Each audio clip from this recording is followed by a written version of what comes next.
Welcome to my channel. In this video we will see how we can check whether our LIC policy and our PAN card details are linked or not. Now here I'm using my computer. In case if you are using a smartphone, then also you will be able to follow the process. You have to open up a browser and you have to follow all the steps that I'm going to explain here.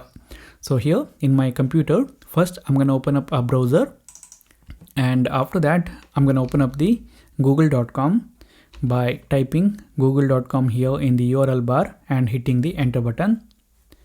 Now here in Google we will search LIC online PAN registration, and here the first result is from licindia.in, and this link says online PAN registration.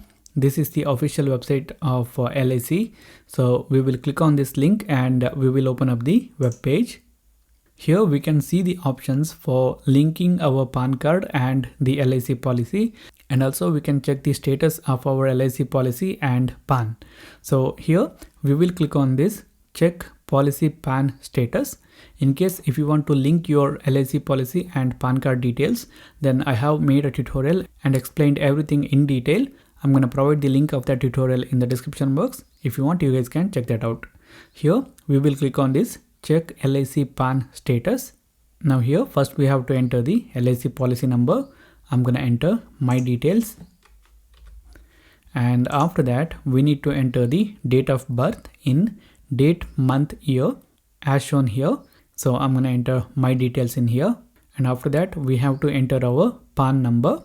I'm going to enter my PAN card number, and after that we need to enter the CAPTCHA, and after entering all the details we can click on the submit button. Now here it says your PAN details are available in our records as per input provided for the policy number. It means that my LIC policy and my PAN card details are linked together. Now if your LIC policy and PAN are not linked, then you will see a message in here. So this is it guys for this video. Thank you for watching. If you like this video, hit the like button. If you don't like it, hit the dislike button. If you want to say something, then write that in the comment box. For more tutorials like this, do subscribe to the channel.